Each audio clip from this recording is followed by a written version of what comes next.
जो न होता तेरा जमाल ही तो जहाँ था ख्वाबो ख्याल ही। सल्लू अलैहि व आलिही, सल्लू अलैहि व आलिही।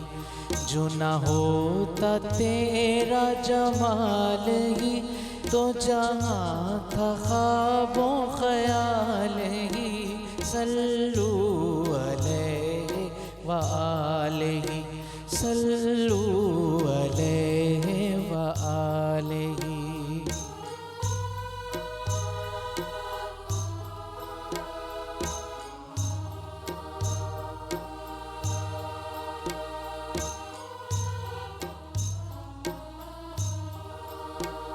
माहो महर में तेरी रोशनी हुई खत्म तुझ पे पैगंबरी।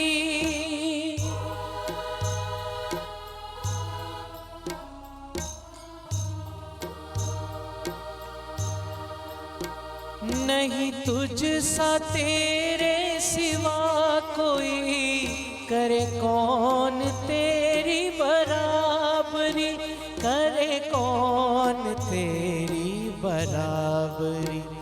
ये नहीं किसी की मजाल ही। सल्लू अलैहि व आलिही, सल्लू अलैहि व आलिही। जो न होता तेरा जमाल ही तो जहाँ था ख्वाबो ख्याल ही। सल्लू अलैहि व आलिही, सल्लू अलैहि व आलिही, सल्लू अलैहि व आलिही,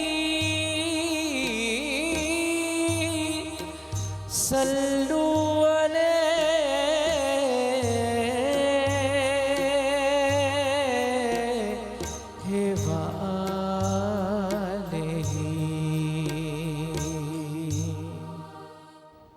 थैंक यू सो मच भाभी, माशाल्लाह, सुभान अल्लाह। अस्सलाम वालेकुम दोस्तों, मैं फ़हीम अब्बास आप सब देखने वालों को खुश आमदीद कहता हूँ न्यूज़ कैफ़े में। और मेरी दुआ है कि आज का दिन आप सब लोगों के लिए, सब दोस्तों के लिए कामयाबियों का और ख़ुशियों से भरा हुआ दिन साबित हो। रमज़ान मुबारक का महीना शुरू हुआ और हमारे सामने मसाइल के अंबार लग गए। सबसे पहले तो लोड शेडिंग ने सबसे पहली दस्तक दी, उसके बाद आके पानी की किल्लत का हमें सामना करना पड़ा और इसी के साथ साथ सूरज ने भी गुस्सा दिखाना शुरू कर दिया शहरियों को। बहुत सारे शहर जो हैं वो गर्मी की शिद्दत की वजह से गर्मी की लपेट में, और कराची भी इसी का शिकार है और इसकी वजह से बहुत सारे मसाइल का सामना है। आम दिनों में तो हम ठंडे मशरूब और ज़्यादा पानी पी के हम गुजारा कर लेते हैं, मगर ख़ास तौर पर रमज़ान के महीने में काफ़ी दुश्वारी का सामना है, क्योंकि अवाम इस गर्मी को बर्दाश्त कर रहे हैं सूखे हुए गलों के साथ, और अपना रोज़ा भी उन्होंने बचाना है। और यही हमारे इन अवाम की, हमारे इन भाइयों के ईमान की पुख्तगी भी है। मगर ये गर्मी से बचाव कैसे मुमकिन है? क्या ये गर्मी सोशल मीडिया पे कुछ और है और असल में कुछ और है? क्योंकि मैसेजेस हमने कुछ देखे जिस पे लोग ये कह रहे हैं कि जनाब ये गर्मी 50 डिग्री तक जाएगी, 55 डिग्री तक जाएगी। क्या ये बात सच है? और ये जो ख़बरें इस वक्त सोशल मीडिया पे हमें देखने को मिल रही हैं कि जनाब वो ईथी की रिपोर्ट के मुताबिक कोई 65 अफराद जो है वो हीट स्ट्रोक की वजह से जान से जा चुके हैं, जिसे हुकूमती इदारे जिसकी तरदीद करते हुए नज़र आ रहे हैं। यहाँ इसमें कितनी सच्चाई है, या इस मौसम में किस तरह हम लोग जो है वो इस गर्मी से बच सकते हैं और क्या क्या एहतियाती तदाबीर वो अपना सकते हैं, इस हवाले से हम ज़रा बात करेंगे। और ओवरऑल ये किस तरह गर्मी की जो लहर है इसको कम किया जा सकता है और फ्यूचर में इससे बचा जा सकता है, ये भी हमारे आज के मौजू का हिस्सा होगा। मैं सबसे पहले तारुफ़ करवाऊँगा अपने मेहमानों का। मेरे साथ जो मेहमान मौजूद हैं, सबसे पहले जो मेहमान है ये माहिर माहौलियात हैं और इस हवाले से बड़ी खिदमात सर अंजाम दे रहे हैं कि किस तरह जो है वो आबादी को और एक सरसब्ज रखा जाए और उसके साथ साथ जो है वो गर्मी से बचा जाए। मुस्लिम रज़ा साहब हमारे साथ, हम आपको खुश आमदीद कहते हैं। अस्सलाम वालेकुम। वालेकुम सलाम। कैसे हैं मुस्लिम भाई? बिल्कुल ठीक ठाक, जैसे सब लोग हैं वैसे हम भी हैं सर। अच्छा, यानी कि ताड़ा भी कोई हाल नहीं है इस टाइम गर्मी नाल। ठीक हो गया जनाब। हमारे जो दूसरे मेहमान हैं ये तजज़ियाकार हैं, माशाल्लाह सियासतदान हैं जनाब हाजी चंद ज़ेब खान साहब, हम आपको खुश आमदीद कहते हैं। अस्सलाम वालेकुम। शुक्रिया जी, वालेकुम अस्सलाम। सर कैसे हैं आप? ठीक ठाक? अल्लाह का बड़ा एहसान है, करम। ग्रेट। सबसे पहले तो मुस्लिम भाई मुझे ये बताएं कि क्या दुनिया के और ममालिक में भी इतनी या इससे ज़्यादा गर्मी पड़ती है? फ़हीम, ये ग्लोबल वार्मिंग जो है, जो नेचुरली गर्मी जिसकी का बाइस जो बन रही है, ये तो एक इंटरनेशनल एक इशू है। ठीक है। और लेकिन अब क्या है कि अब इंसानियत को इसकी के तदारुक के लिए इक़दाम उठाने हैं। ठीक है। और उसमें कुछ हम जैसे थर्ड वर्ल्ड की कंट्रीज़ हैं जहाँ पे अवेयरनेस की कमी है, आगाही कम है वहाँ पर, तो उसमें हमें ड्रास्टिक बहुत से स्टेप्स लेने हैं। और जैसे कराची में इस वक्त आप देख रहे हैं, बल्कि पाकिस्तान में मैं कह सकता हूँ कि कुछ इलाके ऐसे हैं जो अभी वहाँ पे सर्द हैं, लेकिन बाकी तो गर्मी की लपेट में आ चुके हैं। हाँ। तो इसमें मैं जैसे शुरू से हमेशा कहता हूँ कि हमें एक मेन फैक्टर्स का जो है जो प्लांटेशन है, जिसमें ज़्यादा आपको ट्रीज़ को उगाना है, और वो एक इसका एक सोल्यूशन बन सकता है। लेकिन आज भी जो रिसर्च, अभी जो लेटेस्ट रिसर्च हो रही है, उसमें जो CO2 है, जो कार्बन डाइऑक्साइड है, उसकी जो जो एनवायरनमेंट में इजाफा हो रहा है, अगर हम दरख्त भी लगाते हैं तो उसके बावजूद भी हम उसको उस तरीके से उस पर काबू नहीं पा सकते, क्योंकि हमारे पास जो लैंड, अगर हम उसकी कैलकुलेशंस करें तो लैंड जितना हमारे पास, अगर उतने लैंड पे हमें दरख्त भी लगा देंगे तो हमारा तकरीबन से अबाउट के 3 जो है अपना सॉर्ट ऑफ बिलियन टन हम CO2 को जो है वो कर्टेल करते हैं या कम करते हैं उसमें, जो हमारे लिए भी इस कुर्रे अर्ज़ में एक वाइटल रोल प्ले नहीं कर सकती। लेकिन फिर बाद में घूम फिर के बात ये आ जाती है कि हमें दरख्त एक ऐसा एक मॉडस ओपरेंडाई है या एक ऐसा सोल्यूशन है कि जिसको हम इस क्राइसिस में ओवरकम करने के लिए काफ़ी हद तक हम काबू पा सकते हैं। सही। चंदेब साहब, आपसे मैं वही सवाल करूँगा, क्या पाकिस्तान के अलावा कोई ऐसे ममालिक हैं जहाँ पे इतना टेम्परेचर होता है, इतनी गर्मी होती है? बिस्मिल्लाहिर्रहमानिर्रहीम। फ़हीम, सबसे पहले तो आपके चैनल के तवस्सुत से, आपके प्रोग्राम के तवस्सुत से उम्मत मुस्लिमा को माह सियाम मुबारक हो, और बिलखसूस पाकिस्तान की आवाम को और बिलअमूम कराची के शहरियों को। जहाँ तक आपके सवाल का जवाब है, तो दुनिया में कई ममालिक ऐसे हैं कि जो पाकिस्तान से भी ज़्यादा गर्म हैं। उसमें अरब ममालिक आप ले लें, जहाँ पर टेम्परेचर जो है तकरीबन 50 से भी ऊपर जाता है। जी हाँ, रेगिस्तानों में है ना, रेगिस्तानों में। अच्छा, अब पाकिस्तान के अंदर जो है पिछले चंद अशरों से जो है वो जो गर्मी की एक लहर जो है वो जो बढ़ी है, तो उसमें कुछ तो एक कुदरती मौसम की तब्दीलियाँ जो हैं वो मिन जानब अल्लाह होती हैं, मगर कुछ चीज़ें इंसान के करने की होती हैं कि जो आज हम नहीं कर पा रहे। हमने अपने वक्त में देखा कि स्कूल की तालिब इल्मी के ज़माने से शजरकारी मुहिम होती थी, बच्चों को तालीम दी जाती थी, तरगीब दी जाती थी, तरबियत दी जाती थी कि आप अपने घरों में, अपने महल्लों में, अपने इलाकों में दरख्त लगाएं। आज मतलब आप कराची की हालत देख लें कि जो जंगलात थे, जो पौधे थे, वो दरख्तों से भी हट गए, पार्कों से भी हट गए, एक बिल्डिंगों का एक शहर बन गया। एक मतलब वो जो दरख्त होते थे, जो पॉल्यूशन जिन चीज़ों से, और आज तो इतना आसान हो गया है कि ये जो आर्टिफिशियल चीज़ें हैं ये बहुत ज़्यादा घरों में हो गई हैं। इससे पहले ये होता था कि और कुछ नहीं तो घर के जो एक बच्चे हैं उनमें एक शौक़ होता था, नर्सरी से छोटे पौधे ले आए, वो घर की चाहे सीढ़ियों में रख दिए, अपनी बालकोनियों में रख दिए, या घर की जो ख़वातीन होती थी तो ये वो प्लांट्स होते थे कि जो जो पॉल्यूशन होती है उसको। और आज से 3 दिन पहले चाइना के अंदर जो है, उसके एक सूबे के अंदर जो है बाकायदा ये जो रेत और डस्ट का जो है ये तूफ़ान आया है, और जिससे बड़ी तबाही हुई है और बड़े नुकसानात हुए हैं। तो ये अंदिया है आने वाले वक्त के लिए कि आप जहाँ पर ये बिल्डिंग बना रहे हैं, जहाँ पर ये सारी चीज़ें जो है वो आप कर रहे हैं, आर्टिफिशियल कर रहे हैं, तो वहाँ पर आपको दरख्त लगाना जो है वो बहुत ज़रूरी है। आप अपने गिरदो पेश जब तक देखें, माहौल को कवर करने के लिए आप बेसिकली यहाँ वो मेरा माली है तो मैंने उससे कहा था कि यार एक टाली का दरख्त जो है वो लगाना है, नीम का दरख्त। और टाली का एक दरख्त ऐसा है कि ये ऑक्सीजन जो है इसकी बड़ी बेहतरीन होती है। तो उसने कहा जी कराची में नहीं लगता है। मैंने कहा आप लेकर तो आएँ, तो आप यकीन करें वो लेकर आया, और तकरीबन इस वक्त मेरा ख्याल है कि उसकी काफ़ी हाइट भी होगी और वो लग भी रहा है, लगाना चाहें तो। बिल्कुल। तो माहौल को बेहतर करने के लिए, जिस तरह घर का माहौल बेहतर करने के लिए तालीम और तरबियत की ज़रूरत होती है, इस तरह माहौल जो है बाहर का जो है उसको बेहतर करने के लिए भी जो है, जो पॉल्यूशन है, जो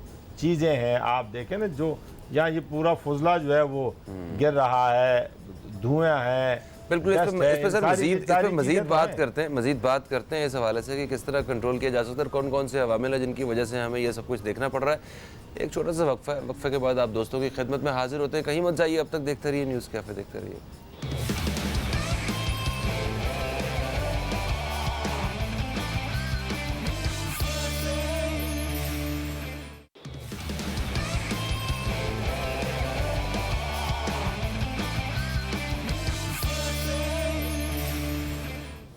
वेलकम बैक दोस्तों, आप देख रहे हैं न्यूज़ कैफ़े। मैं हूं फ़हीम अब्बास और आज हम ख़ास तौर पे गर्मी की शिद्दत और हीट स्ट्रोक से बचाव के हवाले से अपने मेहमानों से बातचीत का सिलसिला जारी रखे हुए हैं। मेहमानों में हमारे साथ माहिर माहौलियात मुस्लिम रज़ा साहब मौजूद हैं, हमारे साथ तजियाकार हाजी चंजेब खान साहब मौजूद हैं, और हमारे साथ सोशल वर्कर मौजूद हैं मोहम्मद ताहिर अंसारी साहब। हम आपको खुश आमदीद भी कहते हैं। अस्सलाम वालेकुम। वालेकुम अस्सलाम। कैसे हैं ताहिर साहब? ठीक ठाक अल्हम्दुलिल्लाह, बिल्कुल खैरियत है। आप खैरियत से हैं? वक्फे से पहले बात कर रहे थे हम हाजी चंजेब खान साहब से, जिन्होंने शजरकारी के हवाले से बात की कि तालिब इल्म के ज़माने से ही हमें शजरकारी के बारे में तरबियत दी जाती थी कि पौधे लगाए जाएँ। ये बिल्कुल हकीकत है, ऐसा ही है। आज ये जो दरख्तों से और पौधों से ताल्लुक़ जो है ये थोड़ा सा हमारा टूट चुका है इस नई नस्ल का। किसी न किसी तरीके से हमारा किसी न किसी पौधे से, किसी दरख्त से एक ताल्लुक़ ज़रूर हुआ करता था। दरख्त के नीचे बैठना, दरख्त के पास जाना, दरख्त की छाँव में बैठना, कि दरख्त से कोई फल लेना। मगर अब ये राब्ता हमारा जो डायरेक्टली ताल्लुक़ है ये किसी हद तक टूट चुका है। ये ताल्लुक़ बहाल करना होगा और पहले से ज़्यादा बहाल करना होगा अगर हम वाकई इस पूरा अर्ज़ के साथ, इस पूरी ज़मीन के साथ, इस अर्थ के साथ अगर हम सिंसियर हैं, क्योंकि इसके लिए हम ही ने काम करना है, कोई दूसरा नहीं आएगा। ये इंसानों के लिए दुनिया, और इस दुनिया के लिए काम भी इंसानों ने ही करना है। ताहिर अंसारी साहब, सर आपकी तरफ आता हूँ। हीट स्ट्रोक के लिए आजकल आपका इदारा भी काम कर रहा है, और इस हवाले से बताइए कि इस गर्मी की शिद्दत से कैसे बचा जा सकता है। बिस्मिल्लाहिर्रहमानिर्रहीम। यकीनन ये गुज़श्ता 2-3 साल से मौसम इंतहाई ज़्यादा चेंज हो गया है। जो कराची की नमी के हवा थी वो एकदम खुश्की में तब्दील हो गया है, और अब इससे कैसे बचाया जा सकता है इसके लिए मुख्तलिफ़ तदाबीर है। सबसे पहले तो अपने आप को डांपना चाहिए। जो हमारे माशरा एक आज़ाद और आदी हो गया है, जिस्म पर कोई कपड़ा न रखना और आस्तीन ऊपर होना, ये यानी आपको अपने आप को धूप से बचाना है। अच्छा, उसके लिए छतरी भी हो सकती है? छतरी, जी। अब छतरी जो है वो उस पर अखराजात भी आता है और इतनी वापर मिकदार में मुमकिन भी नहीं है। तो इसके लिए मकसद शॉर्ट ये है कि आपकी जल्द को सूरज से महफूज होना चाहिए। और दूसरा ये है कि अक्सर हम देखते रहते हैं गर्मी का मौसम में बंदे को इत्तला हो जाती है, लेकिन कुछ हमारी अपना कोताहियाँ भी है कि हम एहतियात नहीं करते हैं। उसी तरह बाइक पे, मोटरसाइकिल पे जैसे आम मौसम में हम बैठ जाते हैं तो हवा लग के हमारी जिल्द को खुश्क कर लेते हैं, और जब खुश्क हो जाते हैं तो वो पसीना बंद हो जाता है, पसीना बंद हो जाता है हीट स्ट्रोक का हमला कर लेते हैं। तो इस वजह से इनकी एहतियाती तदाबीर ये है कि अपने आप को थोड़ा सा सेफ रखे और साए में रहने दे, और आप सर पे जो है ना छतरी नहीं रख सके तो कैप रखे, और गीला कपड़ा तौलिया, छोटा सा तौलिया लेके उसको गीला करके चेहरे पे रखे, सर पे रखे। तो ये एहतियाती तदाबीर है। और गर्मी का जो मौसम वक्त है उसकी बजाय अपने काम काज जो है वो ठंड के अवकात में करें, यानी कि दिन का आगाज़ जल्दी कर लिया जाए। जी, दिन का आगाज़ जल्दी कर दिया जाए और दरमियान में स्टे कर दिया जाए, और थोड़ा सा फिर वक्फा शाम के साइड में बढ़ा दिया जाए, काम पूरा किया जाए लेकिन थोड़ा सा चेंजिंग आ जाए। तो ये कुछ तदाबीर ऐसी है। और दूसरा इसमें आगाही की भी ज़रूरत है, जो हमारी गवर्नमेंट को ये होना चाहिए कि आवाम को आगाह करें। और खुदा न खास्ता ऐसी मौके पे बज़ात खुद अल खैर ट्रस्ट जो है वो मुसलसल काम कर रहे हैं, 3 साल से कैंप लगवाते हैं वहाँ पे ठंडा पानी के लिए। और ऐसी ये जो तौलिया है ये हज़ारों की तादाद में हम तकसीम कर रहे हैं, चौकों पर, रोडों पर, फैक्ट्रियों में मुलाजमीन को ये। और ये एक आगाही प्रोग्राम हम रखते हैं जो ये आवाम को हज़ारों की तादाद में इस मौसम में हम तकसीम करते हैं।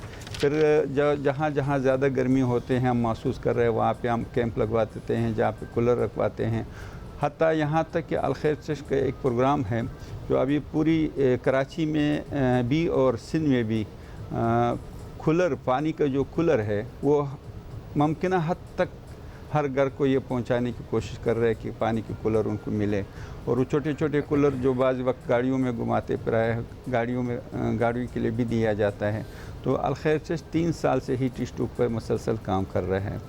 ये कूलर तकरीबन वो तो हर घर में आजकल कूलर तो है ही है, फ्रिज है, कूलर तो सब घर में ही होते। मेरा ख्याल है घरों से बाहर जो पब्लिक स्पॉट्स हैं वहाँ पे देने की ज़रूरत है। एक तो वहाँ पे, दूसरे ये है कि जो मज़ाफ़ात और देही इलाका है उसमें इस चीज़ की बहुत ज़्यादा ज़रूरत है।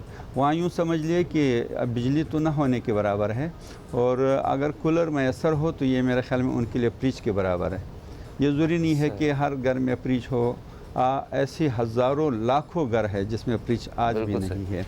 मौसम भाई, घड़े से पानी पिया है आपने कभी? क्या बात है, घड़े का पानी की क्या बात है। ओह ज़बरदस्त। किसी कूलर, किसी फ्रिज की ज़रूरत नहीं होगा, किसी फ्रिज की ज़रूरत नहीं है। बस ये चीज़ें कि हम इनसे दूर हो गए हैं बहुत ज़्यादा। हाँ। और जैसे मैं इनकी बात को थोड़ा सा सेकंड करना चाह रहा था कि चूँकि रमज़ानुल मुबारक का महीना है तो तमाम वो रोज़ादार जो रोज़ा रखते हैं उनसे मेरी गुजारिश है कि वो सहरी ज़रूर करें। अच्छा। हाँ, उसकी वजह यह है कि सॉलिड फूड जो है वो आपके अंदर की वाटर को ज़्यादा रिटेन रखता है। अगर आप पानी पी लें खाली और सहरी के वक्त कुछ खाएं ना तो डिहाइड्रेशन का ख़तरा बहुत ज़्यादा बढ़ जाता है। बिल्कुल सही। और उस सूरत में चूँकि डिहाइड्रेशन जब होती है तो एक खुदा का एक निज़ाम है, एक फिनोमेना है कि आपकी जो वेन्स हैं वो एक्सटेंड हो जाती हैं। जब वेन्स एक्सटेंड होती हैं तो आपका ब्लड प्रेशर नीचे गिर जाता है फ़ौरन, और उसकी वजह से बहुत जो पिछली दफ़ा हमने कैजुअल्टीज़ देखी, लोग ऑल ऑफ सडन जिन जो अमवात हुई हैं वो उसकी वजह ये थी कि जब ब्लड प्रेशर नीचे गिरता है तो ब्रेन में ऑक्सीजन नहीं जाती या ब्लड नहीं जाता, तो उसके बाद 3 या 4 मिनट में आप अगर ब्रेन में ऑक्सीजन ना पहुँचे तो ब्रेन हेमरेज हो जाता है और उसी वक्त ऑल ऑफ सडन डेथ हो जाती है उसमें। तो बिल्कुल सही। और वो गर्मी की शिद्दत की वजह से बंदा पहले ही निढाल होता है, कोई 40, 42, 45 अगर टेम्परेचर है बिल्कुल, तो वो जिस एम्बुलेंस में डाला जाता है वो बगैर एसी के गर्मी में वो जब बंद होती है 70 टेम्परेचर उसके अंदर होता है, तो वो तो उसकी जो इमीडिएट्स का जो ट्रीटमेंट है वो ये कि उसको पानी वहाँ पे मौजूद होना चाहिए एम्बुलेंसेज में, जहाँ पे अगर इस तरह की और चीज़ें नहीं हैं, बर्फ़ होनी चाहिए कि सर पे रखें, उसको चेस्ट में रखें, अंडर आर्म्स में रखें, तो आपके टेम्परेचर को मॉडरेट कर देती है और उसमें कैजुअल्टीज़ के चांसेस कम हो जाते हैं। अच्छा चंदन साहब, और मतलब जब पता है कि हमारे यहाँ ऐसे सूरत हाल जो है वो पैदा होना शुरू हो गई है, हर साल लोग इसका शिकार होते हैं, तो कोई ऐसी मनसूबाबंदी सरकार की तरफ से कोई जिससे आवाम की मदद की जा रही है? क्योंकि जैसे वो बता रहे हैं अपना ताहिर अंसारी साहब जो काम कर रहे हैं, इस तरह का बहुत सारी NGOs जो है ना, जो फलाही इदारे जो हैं वो काम कर रहे हैं, मगर ये जो बेसिक जिम्मेदारी ये तो सरकार की है ना, हुकूमत की, रियासत की जिम्मेदारी है कि वो आवाम को इन सारे मसाइल से निपटने के लिए कोई ना कोई हल जो है ना वो फराहम करे। तो आपकी नज़र में क्या कोई ऐसे हॉस्पिटल जो कैंप्स वगैरह लगे हुए हैं या कोई इस तरह कुछ मदद हो रही है, कुछ अवेयरनेस ही दी जा रही है क्या? बेसिकली तो मखलूक खुदा की जो जिम्मेदारी होती है वो अल्लाह रब्बुल इज़्ज़त के बाद जो है हाकिम वक्त की होती है। इसमें तो कोई दो राय नहीं कि वहाँ पर हर आदमी ने अपने मनसब पे बैठ के अपने मनसब का जो इस्तेमाल है वो दयानतदारी और ईमानदारी से करना है, इसमें तो राय नहीं। मगर खिदमत के लिए कहीं पर कोई ममानत नहीं है। अगर कोई इंसान है और वो इंसानियत के तनाज़ुर में, इंसानियत की खिदमत की बहुत सारी शक्लें हैं, बहुत सारे लोग हैं, ये मतलब ऐसे हॉस्पिटल्स हैं कि जो प्राइवेट तौर के ऊपर जो है लोगों को सहूलियात सर वो तो कर ही रहे हैं, वो तो जितना भी कर रहे हैं वो नाकाफ़ी हैं। मगर जहाँ तक अवेयरनेस का ताल्लुक है तो अवेयरनेस मेरा ख्याल है कि आज मीडिया का जो एक ज़माना है, ये चीज़ें पहले बहुत सारी हो जाती थी मगर वो नुमाया नज़र नहीं आती थी। आज मीडिया का फ़ायदा कि ये हो गया है कि कोई भी चीज़ होती है तो वो चीज़ जो है बर वक्त सामने आ जाती है और हुकूमत जो है अपने ताई जो उसकी एक वो, आप उसको बेहतर तो नहीं कह सकते हैं, ना आइडियल कह सकते हैं, मगर जो तर्ज़ हुकूमत जहाँ पर जिन सूबों में जिन पार्टीज़ का है तो वो एक माजना तो होता है कि कहाँ पर क्या चीज़ें बेहतर हो रही हैं। और इसमें देखें इंसानियत का जो मामला होता है तो ये मज़हब ज़बान से बालातर होता है। किसी इंसान की जान बचाना जो है वहाँ मज़हब की कैद नहीं है कि मुसलमान की जान बचाना या हिंदू की जान बचाना, नहीं, किसी इंसान की जान बचाना। और बेजान में और जानदार का जो फ़र्क है वो अल्लाह रब्बुल इज़्ज़त और ये जो महीना है इसमें तो आपका जो एहसास है वो सिर्फ इंसान के लिए नहीं, चरिंद और परिंद के लिए भी होना चाहिए। अब हम लोग रोज़ा रख लेते हैं, बाज़ औक़ात ऐसा देखें ना, जिस तरह मैंने अभी आपसे कहा था कि माहौल को ठीक करने के लिए अगर आपका अपना एक ज़ाती घर है या आप किराएदार भी हैं तो हर घर की छत तो होती है। उस छत के ऊपर अगर नीचे 3 किराएदार रहते हैं और आप यकीन करें कि 10 रुपए का पौधा भी मिलता है, 10 रुपए का पौधा, 15 रुपए का पौधा, 20 रुपए का पौधा मिलता है। इसमें सिर्फ थोड़ी सी आपने अपने बच्चों की तरबियत करनी होती है, उनके अंदर एक शौक़ पैदा करना होता है, उन पौधों के साथ खेलना, उनको लगाना। तो वो जब उनकी तरबियत का हिस्सा बन जाता है तो मेरा ख्याल है कि आइंदा आने वाले वक्त में जो है उन्हें अपनी ज़िंदगी में इन चीज़ों की अहमियत का एहसास भी पैदा। बिल्कुल सही सर। अभी एक वक्फे की तरफ बढ़ रहे हैं, वक्फे से वापस आते हैं तो पौधों के हवाले से बात करते हैं कि पौधे किस तरह लगाए जा सकते हैं और कितने सस्ते पौधे होते हैं और हमारे माहौल के मुताबिक जो पौधे हैं वो कौन कौन से हैं। ज़रा इस हवाले से बात करेंगे मुस्लिम रज़ा साहब से और चंदेब साहब से भी ज़रा अवेयरनेस के हवाले से ज़रा मज़ीद बात करते हैं। कहीं मत जाइए, अब तक देखते रहिए न्यूज़ कैफ़े, देखते रहिए।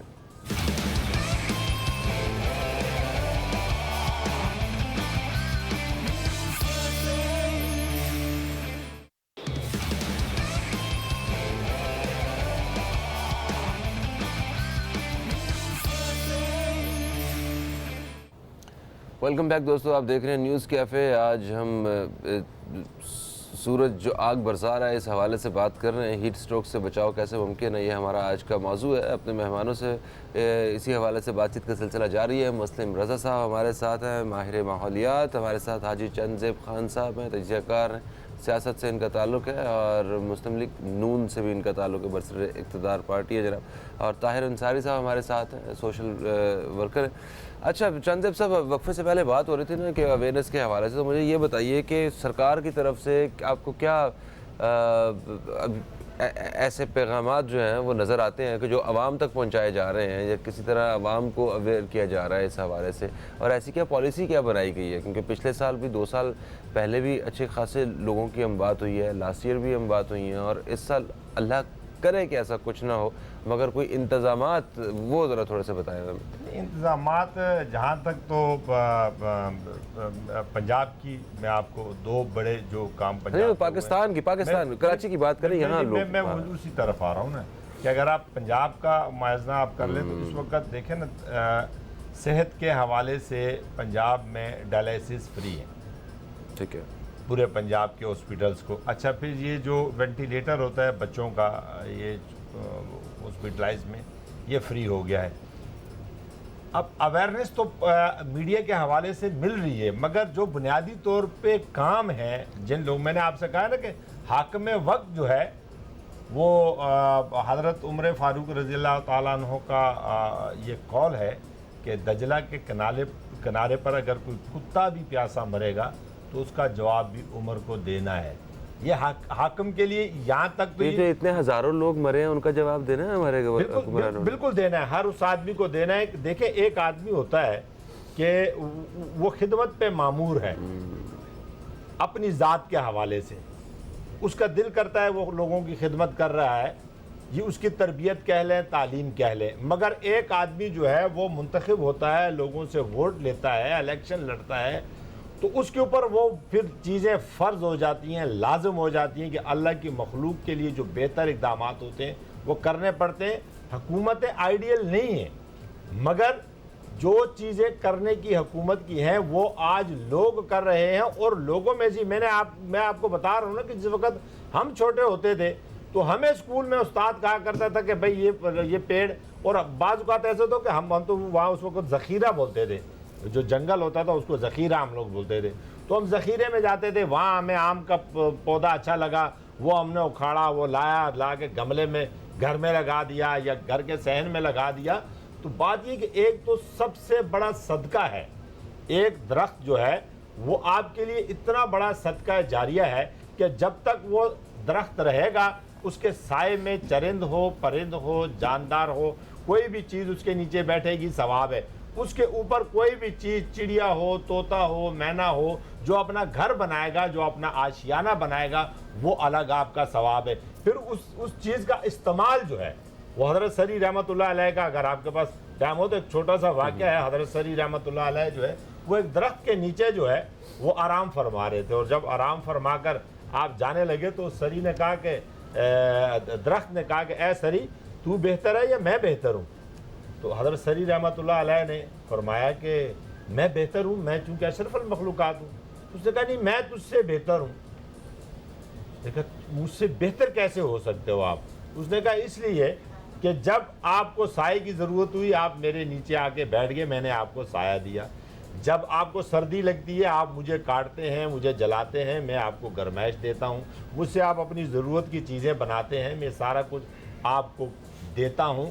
मुझे आप पत्थर मारते हैं, मैं आपको फल देता हूँ। तो इसलिए मेरे अंदर बहुत सारी खूबियाँ हैं, मैं आपसे बेहतर हूँ।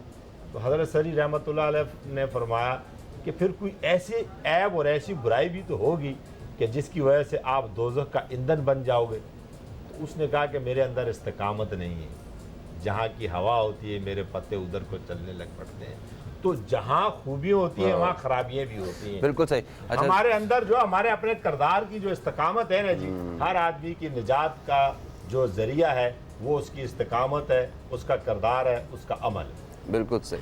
अच्छा अजन साहब ये बताएं कि ये जो KPK में वो एक पूरी कैंपेन के तहत बेशुमार पौधे लगाए गए, तो ये एक अच्छा फैसला था मेरा ख्याल है इस मौसम के, मतलब इस हवाले से। हाँ बिल्कुल अच्छा फैसला था जी, PTI का अच्छा फैसला था, मगर जिस तादाद में कहे गए उस तादाद में नहीं लगे। और उसकी चले वो तो जलसों पे, दरख्तों पे वो तो फटा रहता ही है। मेरा चूंकि ताल्लुक वहाँ से, PTI से नहीं मेरा ताल्लुक PTI भी मेरे मुल्क की जमात है। सही है, मेरे लिए कोई शजर ममनू नहीं है, न PTI है न ये। सियासत इख्तलाफ राय सिखाती है जो हमने सीखी है। बिल्कुल सही। सियासत नफरत नहीं, आप काम कर रहे हैं, मुझे पता है आप अपने इलाके में काम करते हैं, नफरत नहीं सिखाती है। अब जहाँ तक रहा ना कि आज देखिए आपके जो ग्लेशियर पिघल रहे हैं उसकी बुनियादी वजह क्या है कि आपके वो जो दरख्त होते थे, हम तो चीड़ का दरख्त उसको बोलते हैं, कि वो मेरा एरिया है, मेरा इलाका है एबटाबाद मानसरा, वहाँ से मेरा मतलब मैं वहाँ से बिलोंग करता हूँ। तो वहाँ पर कटिंग ज़्यादा हो गई, वो दरख्त कम हो गए, मगर ये एक एहसन काम था PTI का, इमरान खान साहब का। तालीम के हवाले से बेहतर काम हुआ है, तहरीक इंसाफ ने बेहतर काम किया है। पंजाब के बाद अगर आप एक अच्छी गवर्नमेंट सर्विस किसे कह सकते हैं तो वो खैबर पख्तूनख्वा में डिलीवर हुआ है। जो चीज़ अच्छी है उसको अच्छा कहना चाहिए। बिल्कुल सही सर, ये हम आपकी इस चीज़ को भी अच्छा कहते हैं कि आप तस्लीम कर रहे हैं। जो चीज़ अच्छा है और अच्छी है, ठीक है, जो गलत है उसे सबको गलत कहना चाहिए और जो सही है उसे सही कहना चाहिए। एक कॉलर मेरे साथ है, हम शामिल करेंगे। अस्सलाम वालेकुम जी, कौन है हमारे साथ? वालेकुम अस्सलाम जी, कौन है हमारे साथ? फहीम साहब, मुनीम बांग्लादेश बात कर रहा हूँ हांगू से। जनाब, हम आपको खुशामदीद कहते हैं। कैसे हैं आप? ठीक हैं? थैंक यू सर, बिल्कुल खैरियत है। आप कैसे? खैरियत से? अल्हम्दुलिल्लाह, बड़ा शुक्र है खुदा का। आज बहुत अच्छा मौजू है और यकीनन ये तो हीट स्ट्रोक जो है यकीनन एक बहुत बड़ा मसला है और सब में जो ग्लोबल वार्मिंग चेंज है ये बर्निंग इशू है, न कि सिर्फ पाकिस्तान के अंदर बल्कि इंटरनेशनली, और इस पे आलमी सतह पे काम भी हो रहा है। मैं ये मुख्तसरन कहना चाहता हूँ कि हमारी बदकिस्मत ये है कि कोई भी पॉलिसी तो बहुत सी बनती है और उसको संजीदगी से नहीं लिया जाता। अभी केपीके के अंदर आप लोगों ने बात की कि प्लांटेशन हुई, तो मैं समझता हूँ कि ये किसी भी गवर्नमेंट का जो प्रोसेस होता है, कोई भी जो डेमोक्रेटिक गवर्नमेंट हो, चाहे वो किसी भी जुमात की हो, लेकिन एक ऑफिशियली एक प्रोसेस चल रहा होता है जो हर दौर में होता है। अब मैं ये कहना चाहूँगा कि बुनियादी चीज़ जो है कानून साजी की ज़रूरत है और कानून साजी के पीछे उसकी इम्प्लीमेंटेशन और उसके अलावा जो है उसका फीडबैक लेना जो है बहुत ज़रूरी है। अब पौधे तकसीम हो गए लाखों की तादाद में, कहाँ लग गए, किसने लगा दिए, कोई फीडबैक नहीं है। और इसके अलावा ग्रास रूट लेवल पे जो हमारे एजुकेशनल इंस्टीट्यूशन है उनमें जो हमारी नई नस्ल है उसके अंदर ये शऊर उजागर करने की ज़रूरत है, जो जिस तरह की हमारे मौजूद मेहमानों ने तफसील से रोशनी डाली। तो बुनियादी चीज़ मैं ये कहना चाह रहा हूँ कि इम्प्लीमेंटेशन ऑफ लॉ जो है, जो पॉलिसी बनती है, तो इस हवाले से इसके लिए संजीदा तौर पर इक़दाम की ज़रूरत है। जी बिल्कुल सही, बिल्कुल सही। बहुत शुक्रिया मिर्ज़ा, बड़ी बड़ी बड़ी अच्छी बात की आपने। पौधे लगाने की ज़रूरत है हमें, और जो शहर में जो पौधे लगे हैं कॉर्नोकॉपस, जो जिनके हवाले से एक अजीब ख़बरें भी हमें सुनने को मिलती हैं। सोशल मीडिया ये आम पब्लिक के लिए देखने की एक चीज़, तो इस हवाले से ज़रा बात करते हैं। और अपने मेहमानों से, क्योंकि हमने चंदेब साहब से बड़ी डिटेल से बात की, अभी ज़रा बाकी दो मेहमानों से तफसील से बात करनी है हमें। कहीं मत जाइए, अब तक देखते रहिए न्यूज़ कैफ़े, देखते रहिए।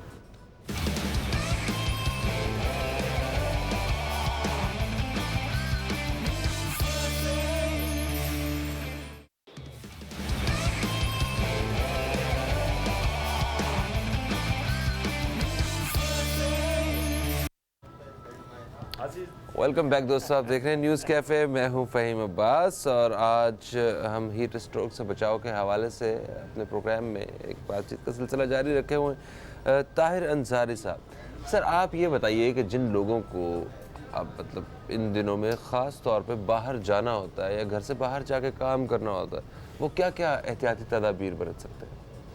एहतियाती तदाबीर ये है, काम ज़रूर करें।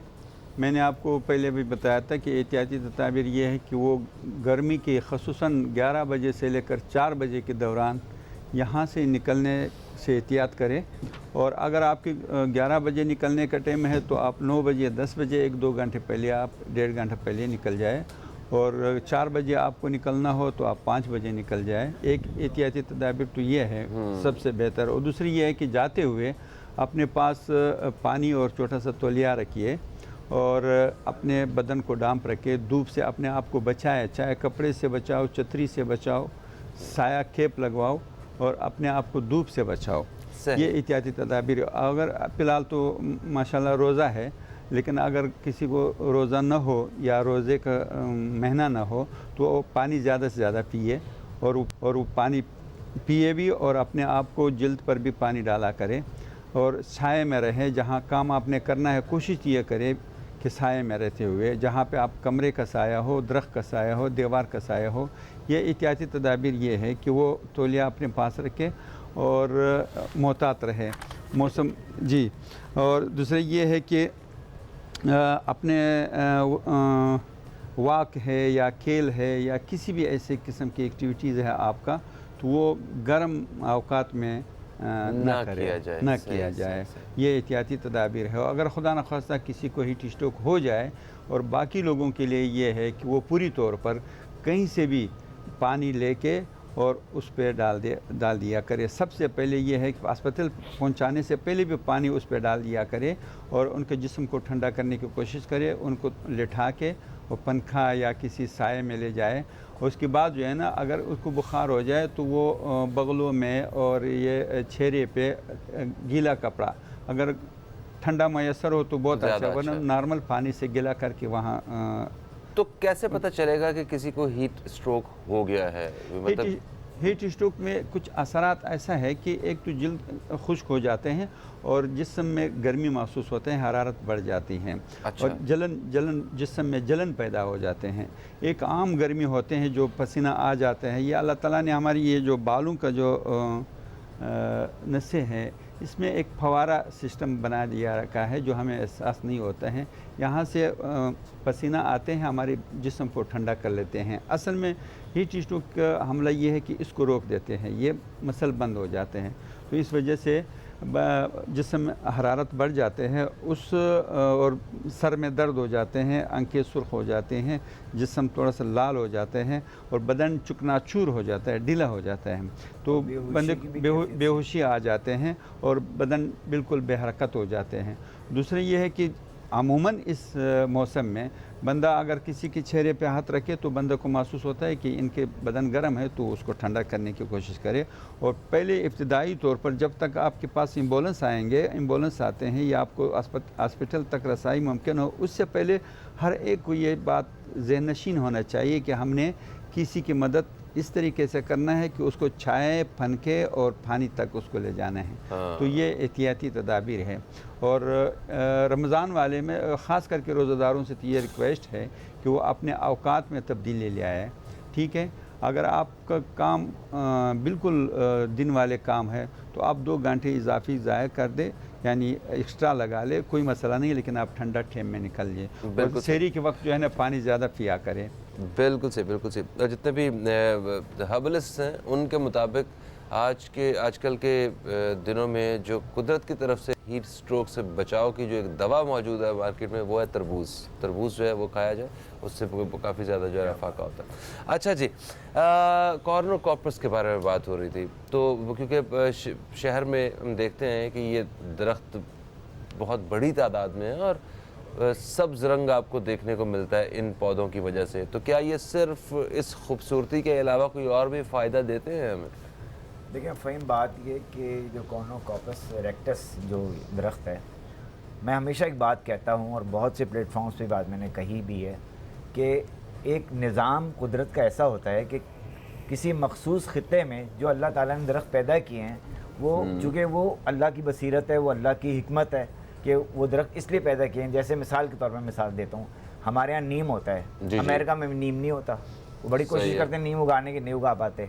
हमारे यहाँ नीम उगा हुआ है। यहाँ पर नीम की जो अफादियत है वो सब उससे बाखबर हैं कि गरीब इंसान भी उससे फ़ायदा उठाता है, उसकी मसवाक भी बनती है, वो एंटीसेप्टिक भी है। वो जब हम खसरा हो जाती थी तो नीम के पानी से उसको नहला दिया जाता था, वो बच्चे वो सेहतमंद हो जाता था। अच्छा, फिर वो उससे वो फैलता भी है फैलता ही बड़ी तेज़ी से और बड़ी घनी छाँव देता है वो, और बड़ी और आपके क्लाइमेट को बड़ा मॉडरेट करता है, ठंडा रखता है। 1 से 2 से 4 वो बिल्कुल उनकी गुठलियों से। अब जहाँ तक इस दरख्त की बात आ गई तो इसमें पहले मैं ये बता दूँ कि इसमें तकरीबन 9 अरब 12 करोड़ रुपए खर्च हुए, जिसमें 22 लाख दरख्त लगाए गए कराची में। 9 अरब 12 करोड़। अच्छा, अब मैं सिर्फ इसकी एक सिंपल कैलकुलेशन अगर कर लें, इसको 22 लाख से आप तकसीम कर दें तो तकरीबन एक दरख्त 6,000 रुपये का पड़ता है। मैं ये कहता हूँ कि भाई अगर आप नीम का दरख्त लगा लेते हैं यहाँ पर तो नीम का दरख्त 3 रुपये का पड़ता है। तो ये आखिर ये नेशनल एक्सचेकर ये कॉर्नोकॉर्पस की भी ये असल कीमत नहीं है, इसके हवाले से कुछ मैं जो बात कर रहा हूँ आपसे, मैं 10-15 रुपये ये पैसे खर्च किए गए। मैं ये नहीं कह रहा किसी कॉस्ट है कि नहीं है, मैं तो कह रहा हूँ खर्च किए गए। ये 9 अरब जो 12 करोड़ हैं ये खर्च किए गए 22 लाख दरख्त लगाने में। तो अगर इसकी जगह हम नेटिव दरख्त लगाते, जिसमें हमारे पास गुले मोहर है, जो हमारे पास मोरिंगा है, जिसको सूजनी की फली भी कहते हैं, जिसके मल्टीपल बेनिफिट्स हैं, यानी मतलब एक गरीब इंसान उससे हर किस्म की मल्टी वाइटामिन्स भी हासिल कर सकता है, छाँव भी हासिल कर सकता है, और वो दरख्त यही से 4 से 5 साल में तैयार हो जाते हैं। और ज़मीन पे जो अल्लाह ताला ने पानी हमारे लिए रखा हुआ है, वो अंडर वाटर टेबल, उसी से दरख्त अपनी गज़ा ले लेते हैं और तैयार हो जाते हैं। अच्छा, एक चीज़ और है कि ये कॉर्नोकॉर्पस लगाने की एक वजह ये भी तो हो सकती थी कि ये बहुत जल्दी फलता है। हाँ बिल्कुल, लेकिन बात ये है कि जब हमारे नेटिव ट्रीज़ जो हैं वो भी 3 से 4 साल में तैयार हो जाते हैं। तो अगर फ़र्ज़ करें ये 2.5 साल में ये में तैयार हो गया तो कौन सा हमने बड़ा तीर मार लिया इसके लिए। लेकिन उसकी जो रिपरकशंस हैं, उसके जो नेगेटिव असरात जो हमारे माहौल पर पैदा हुए हैं, उससे हम बच जाते हैं। और फिर मैं ये बात कहता हूँ कि जो इलाकाई दरख्त होते हैं उसको प्रमोट करना चाहिए हमेशा। अच्छा, और हमारे पास अब बताएं इलाकाई दरख्त कौन कौन से, इस तरह इलाके सिंध, देखिए, मैं बलोचिस्तान, आपको बताता हूँ। केपी के, पंजाब के, देखें, सबके हमारे हिसाब से। पास पीपल है, हमारे पास नीम है, हमारे पास गुले मोहर है, हमारे पास अर्जुन है, हमारे पास सुखचैन है। ये सारे वो दरख्त हैं। हमारे पास मोरिंगा है, जिसको मैंने बताया कि सोजनी की फली जिसमें होती है। शीशम भी यहीं के दरख्त है? शीशम भी यहाँ का, लेकिन शीशम जो है वो नेचुरली हमारे, मैं अब सिंध की बात कर रहा हूँ तो सिंध में ये कुछ दरख्त ऐसे हैं जो पूरी पाकिस्तान में आराम से लग जाते हैं। अच्छा। यानी गुले मोहर में कोई मसला नहीं है, पीपल में कोई मसला नहीं है, बोर्ड ये जो अपना ये है गुल्लड़ का जो दरख्त है, इसका कोई मसला नहीं है, ये हर जगह लग जाते हैं और आसानी से। और फिर मैंने जैसे बताया कि 3 से 4 साल में ये तैयार हो जाते हैं और उसके बाद आपके इन्वायरमेंट में बड़ा पॉजिटिव रोल प्ले करते हैं। अच्छा। यानी इसका कोई रिपरकशन नहीं है, कोई साइड इफ़ेक्ट नहीं है। मैं इसमें फ़हीम बताऊं कि देखें, दुनिया में जो सबसे खूबसूरत तरीन चीज़ है ना, वो तवाज़ुन है।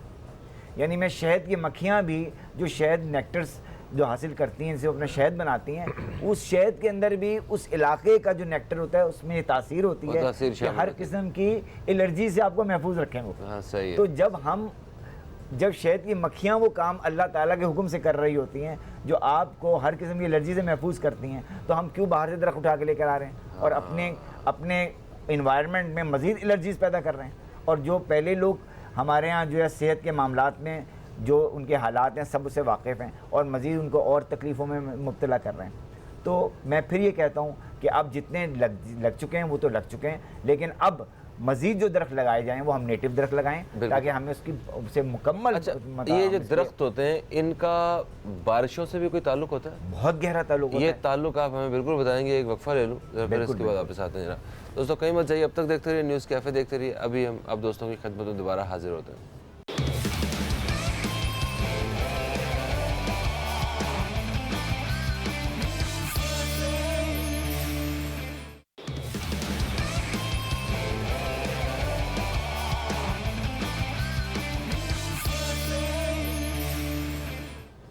वेलकम बैक दोस्तों, आप देख रहे हैं न्यूज़ कैफ़े। मैं हूं फ़हीम अब्बास और आज हम हीट स्ट्रोक के हवाले से और गर्मी की बढ़ती हुई शिद्दत के हवाले से हम बात कर रहे हैं अपने प्रोग्राम में। हमारे साथ मेहमानों में मुस्लिम रज़ा साहब मौजूद हैं जो कि माहिर माहौलियात हैं। उनके साथ साथ हाजी चंदजेब खान साहब मौजूद हैं, तज्ज़ियाकार हैं और पाकिस्तान मुस्लिम लीग नून से इनका ताल्लुक़ है। और हमारे जो तीसरे मेहमान ताहिर अंसारी साहब, सोशल वर्कर, अल खैर ट्रस्ट से इनका ताल्लुक़ है। अच्छा ताहिर साहब, आप बताइए सर, ये बताइए कि आजकल इफ्तार के वक्त जो है वो कौन सी खुराक, ग़िज़ा का इस्तेमाल कैसा होना चाहिए कि इस गर्मी से बच सकें और ये जो पानी की जो कमी है वो पूरी हो सके? क्योंकि अभी तो मैं तो यही पढ़ रहा था, किसी ने लिखा हुआ था कि 8 से 9 लीटर पानी रोज़ का बंदा पी सकता पानी इतना, मतलब ये तो ये अजीब बात है। खैर, इस हवाले से बताइएगा। और ये बताइएगा क्या कि समोसे और पकौड़े के बगैर रोज़ा खुल जाता है?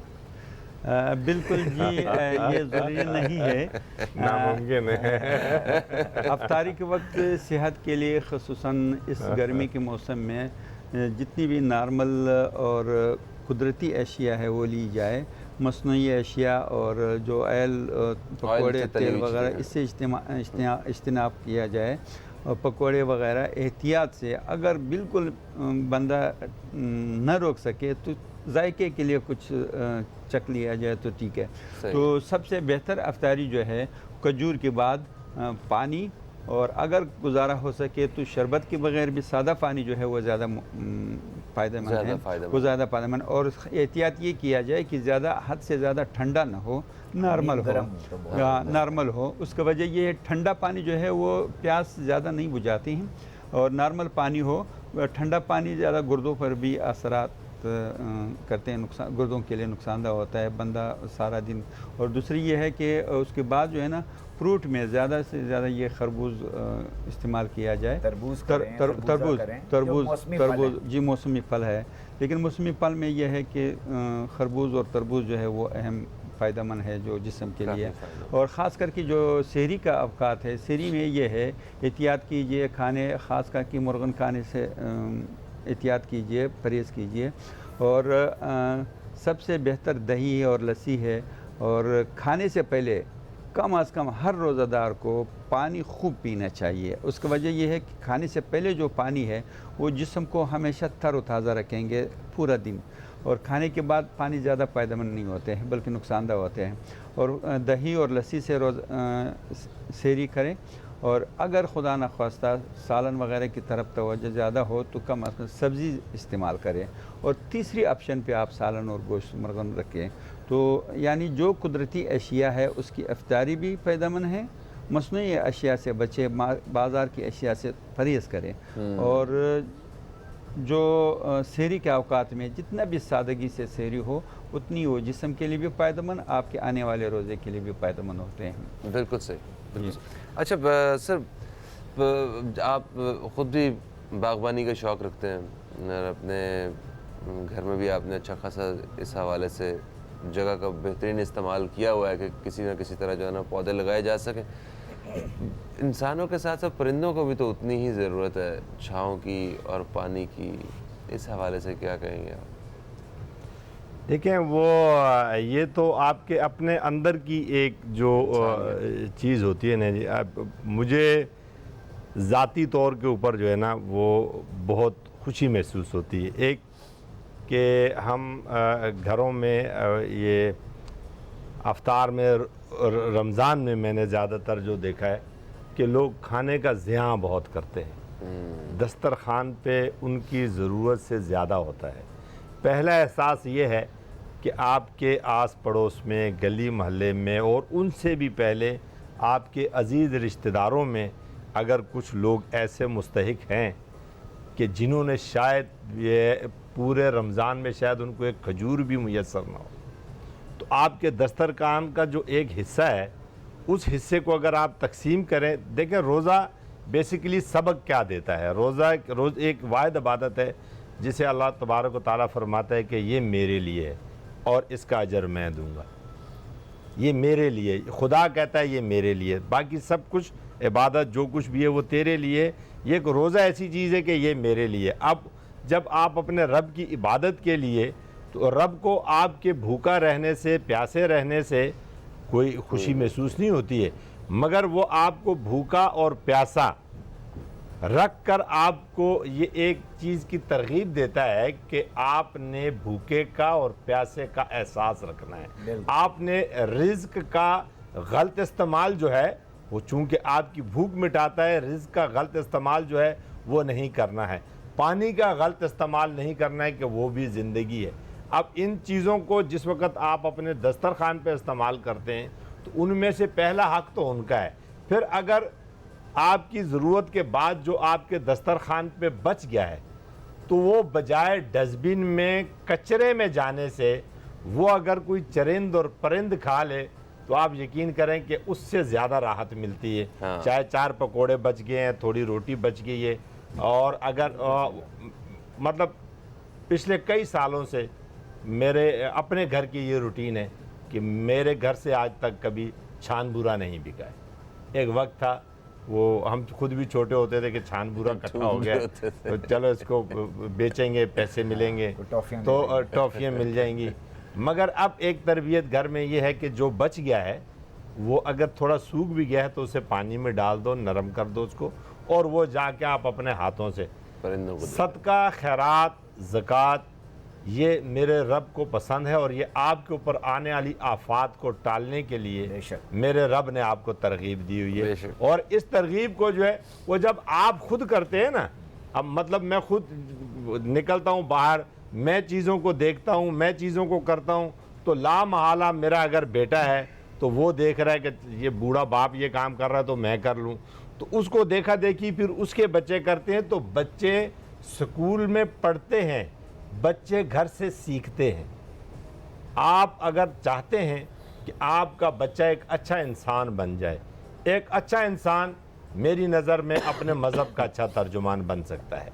बेशक। अगर आप एक अच्छे इंसान बन जाए और ज़िंदगी अगर आपकी इसी के ऊपर हो कि आपने रब को राज़ी करना है, तो रब को राज़ी करने के लिए मलाइका भी थे और आपसे पहले की जो वो चीज़ें थी, रब राज़ी सब राज़ी। मगर रब आपको ये हुक्म भी देता है कि हो सकता है कि मैं तुझे अपनी नाराज़गी माफ़ कर दूँ।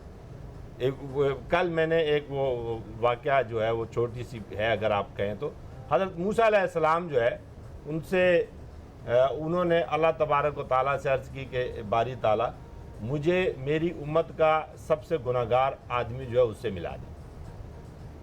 तो अल्लाह तबारक ताला ने फरमाया कि मूसा सबसे पहले सुबह जो आपको आदमी मिलेगा वो तुम्हारी उम्मत में सबसे ज़्यादा गुनहगार आदमी होगा।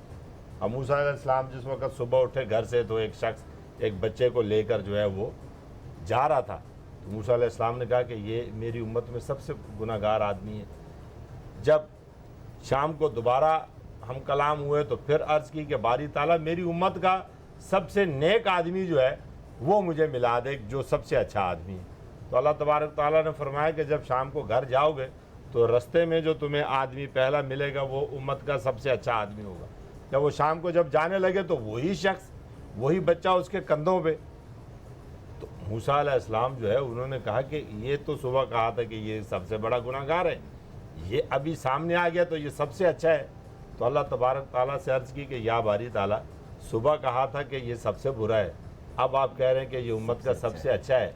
तो उसने कहा मूसा कि जब इसने अपने बच्चे को कंधे पे उठाकर ये गया, एक जंगल से गुज़र हुआ, तो इसके बच्चे ने सवाल किया कि बाबा ये जंगल जो है ये सबसे बड़ा है। तो उसने कहा नहीं, पहाड़ इससे ज़्यादा बड़े हैं। तो उसने कहा तो ये पहाड़ सबसे बड़े हैं। तो उसने कहा नहीं, पहाड़ों से बड़ा आसमान है। तो उसने कहा कि ये आसमानों से बड़ा। उसने कहा मेरे रब की कुदरत है, मेरे गुनाह शायद इस आसमान से भी ज़्यादा हैं, मगर मेरे रब की जो रहमत है वो इन आसमानों से भी ज़्यादा है। तो जब वो लफ्ज़ उसने अदा किए तो मूसा मुझे इसके ऊपर प्यार आ गया कि ये तमाम तर गुनाहों के बावजूद भी जो है ज़िंदगी हर इंसान को मिली है, उस ज़िंदगी का इस्तेमाल जो है वो करना है। खुदा की तरफ जाने का एक ही रास्ता है। फ़िरौन उस रास्ते पे गया, गर्क हो गया, मूसा उस रास्ते पे गया और वो निकल गया। बेशक, क्या बात। एक कॉलर हमारे साथ है, शामिल करेंगे। अस्सलाम वालेकुम जी, कौन है हमारे साथ? Hello hello. हमने होल्ड इतना करवा दिया उन्हें, वो मेरा ख्याल है कि फ़ोन रख के चले गए कहीं। माजरत, आप दोबारा कॉल कर सकते हैं। एक ब्रेक ले लेते हैं, उतनी देर तक, ब्रेक के बाद वापस आते हैं। तो वो सवाल हमारा उधर ही है जनाब कि ये दरख्त जो होते हैं ये बारिशों के लिए कैसे मददगार साबित होते हैं। कहीं मत जाइए, अब तक देखते रहिए न्यूज़ कैफ़े, देखते रहिए, अभी आपसे दोबारा मुलाकात होती है।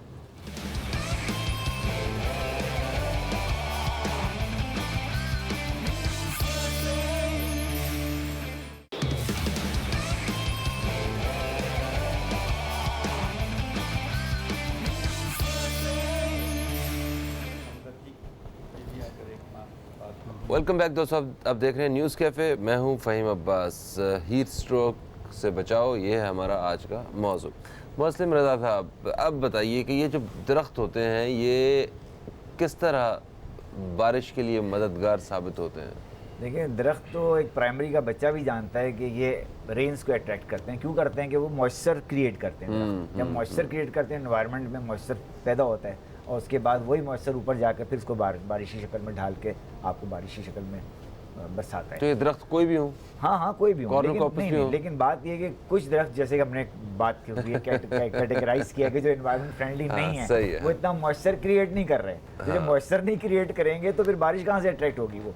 तो वो दरख्तों को हम इसलिए रिकमेंड करते हैं जो हमारे टाइम एंड टेस्टेड हैं, जो हमने देखे में, आजमाए हुए हैं, कि उन्हीं दरख्तों पे आज से तकरीबन जब फॉरेस्ट हमारा ज़्यादा था, अब तो हमारा 4% से भी नीचे चला गया। जब हमारा फॉरेस्ट बेहतर था तो हमारी बारिशें होती थी यहाँ पर। लेकिन जैसे जैसे फॉरेस्ट कम होना शुरू हो गया, ख़ासतौर पे अर्बन एरियाज़ की मैं इसलिए बात करता हूँ, जैसे अभी हम आजकल जैसे हम कराची में जिन हालात का सामना में करना पड़ रहा है, ये कंक्रीट की जो कंस्ट्रक्शन है वो मैं बताऊँ फ़हीम अब्बास कि कंक्रीट का एक फिनोमेना है कि कंक्रीट सारा दिन जो है वो हीट को एब्जॉर्ब करती है और रात को इसको इवॉल्व करती है, यानी इसको अखराज करती है उसका। ठीक है। तो उससे गर्मी की हिद्दत में बड़ जो है वो इजाफा होता है। अब चूंकि एक ये जुमा बाज़ार पूरा एक कंक्रीट का बनता चला जा रहा है, सारा वर्टिकल ग्रोथ शुरू हो गई है।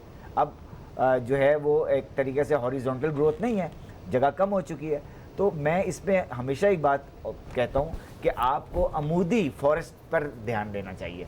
वो क्या है कि आपको जितने घर हैं उनमें ज़्यादा से ज़्यादा बैल्कनीज हैं, रूफ टॉप्स हैं, उस पर कुछ उगाना चाहिए। जैसे अभी कह रहे थे कि अगर ये मैं दावे से कहता हूँ कि अभी मेरे घर के बराबर में मैंने कुछ ट्रीज़ लगाए थे, उसमें से एक दरख्त आज से 7-8 महीने पहले गिर गया एक आंधी की वजह से। तो उससे उस रूम पर जो उसका नेगेटिव इतना बड़ा रिपरकशन आया कि उसका टेम्परेचर बाकी तमाम कमरों की निस्बत बहुत ज़्यादा राइज कर गया। अच्छा। सिर्फ only because of that room, क्योंकि वो मॉइस्चर भी क्रिएट कर रहा होता है, वो आपको शेड दे रहा होता है, वो आपको ऑक्सीजन दे रही है। जब इन्वायरमेंट में ऑक्सीजन बढ़ेगी फिर इन्वायरमेंट मॉडरेट होगी और कूल होगी वो। अच्छा, इधर एक और अहम बात यह है कि अक्सर लोग ये पूछते हैं कि भाई आखिर इसका तदारुक क्या है? जी, जी, कोई हल होना चाहिए ना। हम तो ये बातें कर रहे हैं कि भाई ये भी गलती हुई है, ये गलती हुई, आखिर इसका कोई सोल्यूशन भी तो होना चाहिए ना। उसका सोल्यूशन ये कि हमारे जो ग्रास रूट लेवल है, यानी स्कूल के बच्चे से इन्होंने भी कहा कि हमारे ज़माने में हम वुड वर्क भी किया करते थे, हम प्लांटेशन भी किया करते थे जब जिन स्कूलों में हम पढ़ते थे, लेकिन आज इन स्कूलों में इन चीज़ों का फुकदान हो गया है। और इसमें मैं वो असातिज़ा जो हैं, मैं आई मस्ट अप्रिशिएट कि हमारे पुराने असातिज़ा यहीं कराची में ये हैप्पी होम स्कूल की मिसेस फ़ारूकी हुआ करती थी, जो बहुत कंसर्न हुआ करती थी पौधों के बारे में। उनकी बेटी हैं वो गज़ाला निज़ामी, बहुत कंसर्न हुए हैं कि भाई आप बच्चों को इस तरह तरगीब दें। और उन्होंने एक ग्रीन फोर्स अपने स्कूल में पहला इक़दाम ये किया कि एक ग्रीन फोर्स कायम की, और मैं नेचुरली उसको मॉनिटर मैं ही करता हूँ उसको। तो लेकिन उसका फ़ायदा क्या हुआ कि वो जो बच्चे थे उनको हमने इंटरेक्ट किया, प्लांटेशन पे की तरफ लाए। अभी छुट्टियों में मैंने क्या किया कि बीज दे दिए बच्चों को कि आप ये तमाम दरख्तों के बीज हैं जो लेके जाएं आप, और जब वापस आएंगे तो ये आपका होमवर्क होगा और आके आप बताएंगे कि आपने कितने दरख्त लगाए। अगर एक बच्चा, मैं मिसाल दे रहा हूँ, इतना बड़ा नेटवर्क है स्कूल का पूरे पाकिस्तान का, अगर एक बच्चा एक दरख्त भी लगाता है ना, तो यकीन करें फ़हीम अब्बास, ये बहुत बड़ी ये काविश हो जाएगी और सस्टेनेबिलिटी मौजूद होगी इसमें। क्योंकि जैसे अभी कहा कि भाई दरख्त लगाना तो बड़ा आसान काम है, उसको सस्टेन करना जो है वो इम्पोर्टेंट चीज़ है। बिल्कुल तो सही। दरख्त बढ़ोतरी में जाए, वो नशो नुमा पाए। दरख्त तो मैं आज 50 लगा दूंगा, लेकिन पता लगा दूसरे दिन मैंने पानी नहीं दिया किसी को भी, और सारे के सारे मर गए, तो उसका कोई फ़ायदा नहीं, वो हमारे इन्वायरमेंट कोई पॉजिटिव रोल प्ले नहीं करेंगे। बिल्कुल सही, बिल्कुल अब सही। तो बहुत चीज़ें आसान हो गई हैं। अब आप यकीन करेंगे 40-50 रुपए में आपको अच्छे प्लांट्स मिल जाते हैं जो आप अपनी बालकोनी में लगा नर्सरी सकते से हैं। मिल जाते हैं। अच्छा, सही। आप बच्चों को खिलौने लेकर देते हैं, उन खिलौनों से आधी कीमत में जो है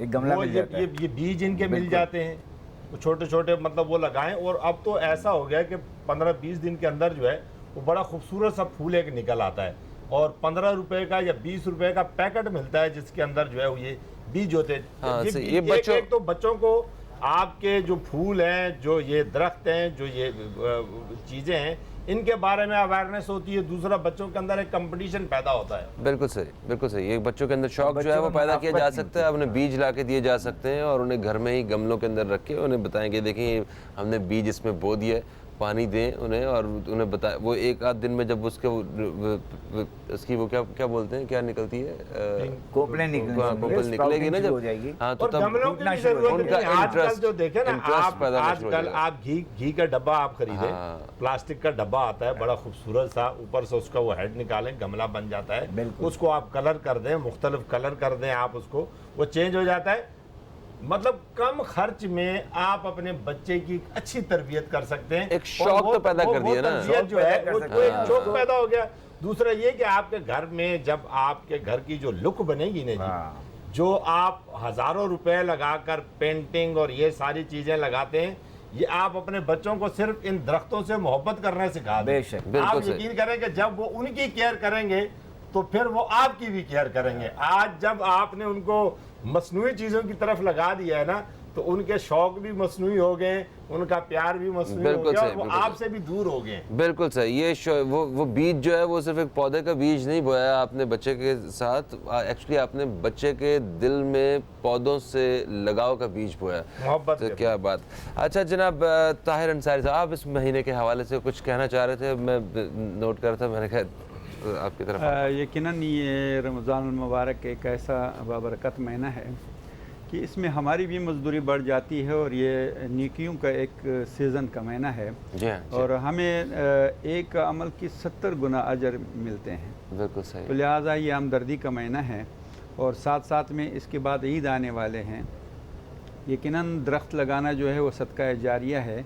फूल बनाना, रास्ता बनाना, साया बनाना, ये कुआं बनाना, ये सारे दरख्त लगाना ये सदका जारिया में है और ये महीना जो है ये सदक़ात का महीना है। तो मेरी मैसेज ये है कि रमज़ान में हमदर्दी बढ़ जाती है और बढ़ाना चाहिए।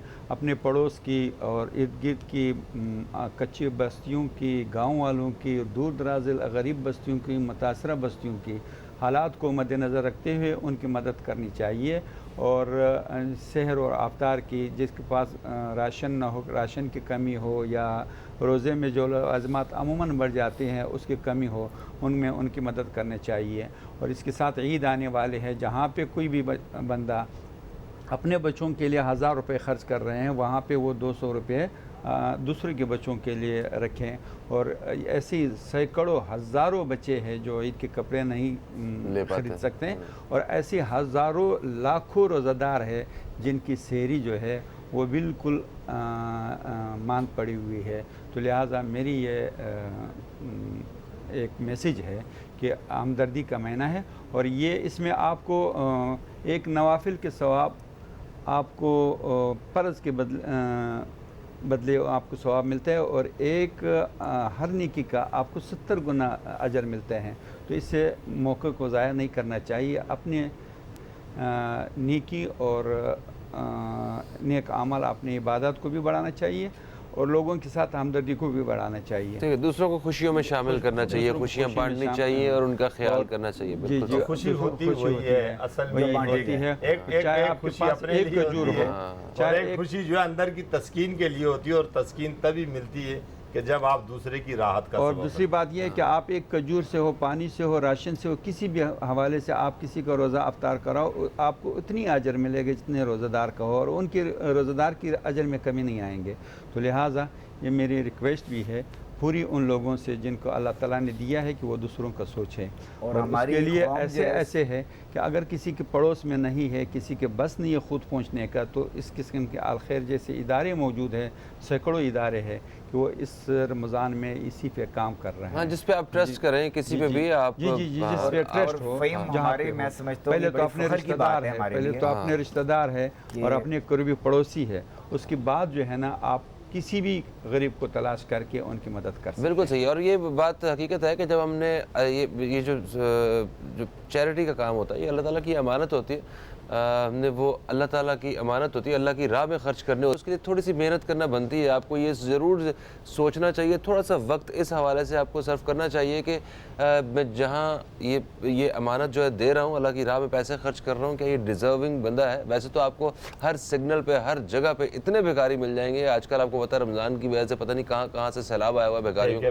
जी हाँ। वो सीधे मैं आपकी बात काटते हुए एक बात बताऊं, इस किस्म के इदारे जो बनते हैं ये एक फुल का किरदार अदा कर रहे हैं, फुल का किरदार अदा रहे हैं और ये इदारे रोड पे जो मांगने वाले हैं उन लोगों को टच नहीं करते हैं, बल्कि ये जो घरों में हैं इनके पास लिस्टें मौजूद होते हैं, इनके पास सर्वे मौजूद होते हैं, ये उनको टच करते हैं और ये पूरा साल उनका ख्याल रखते हैं। तो लिहाजा इदारे पुल का किरदार अदा कर रहे हैं, आपकी खजूर दूसरे तक मुस्तहिक तक पहुँचाना, ये इदारे का काम है। मगर इदारों में बेहतर इदारे का इंतखाब आपने खुद करना है। वैसे तो 46,000 से ज़्यादा जो है ना वो NGO से काम कर रही हैं, वो काम कितनी कर रही हैं ये भी आपको पता है। जनाब मसलिम रज़ा साहब, मैं ये जैसे इन्होंने फरमाया कि मैं कुरान में इस का हुक्म है कि क्या तुम इनके चेहरे नहीं देखते, उनके चेहरों से तुम्हें पता नहीं चलता कि ये जो हैं ये डिज़र्विंग है। यानी ये कहने का मकसद है कि ज़रूरी नहीं कि कोई आपके पास आके हाथ फैलाए तो आप उसकी मदद करें।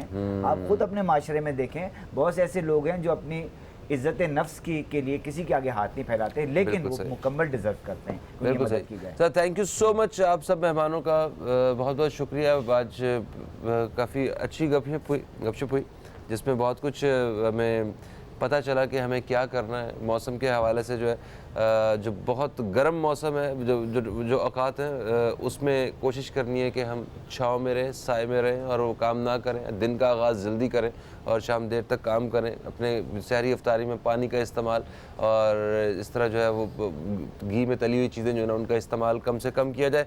और उसके साथ साथ अपने बच्चों को हमने तरगीब देनी है, देश की शजरकारी की तरफ हमने उन्हें लेके आना है, पौधे लगाने की तरफ उनका इंटरेस्ट पैदा करना है, जो वो सिर्फ आज कल या इन दिनों की बात नहीं है, उनके इस एज का मसला नहीं है, उनकी एक पूरी नस्ल का एक उन नस्ल के अंदर जो है ना एक शौक़ पैदा करने का मामला है, जिसमें सिर्फ हम ही ने एफ़र्ट करनी है।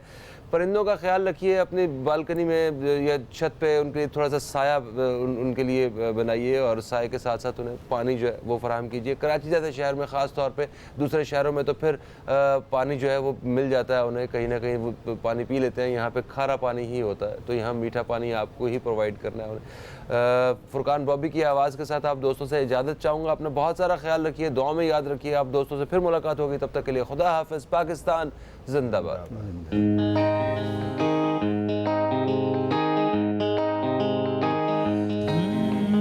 अल्लाहु अल्लाहु अल्लाहु अल्लाहु अल्लाहु अल्लाहु अल्लाहु अल्लाहु अल्लाहु अल्लाहु अल्लाहु अल्लाहु। जे रब मिलता जंगल फिरिया ता मिलता गायां वछियां हो।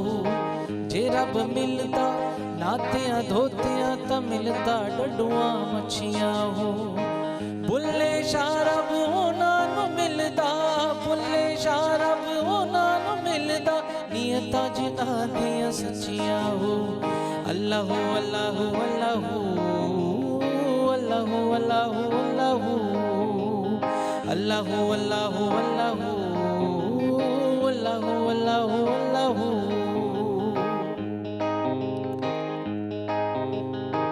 मंदिर टा दे मस्जिद टा दे जो कुछ ठहंदा।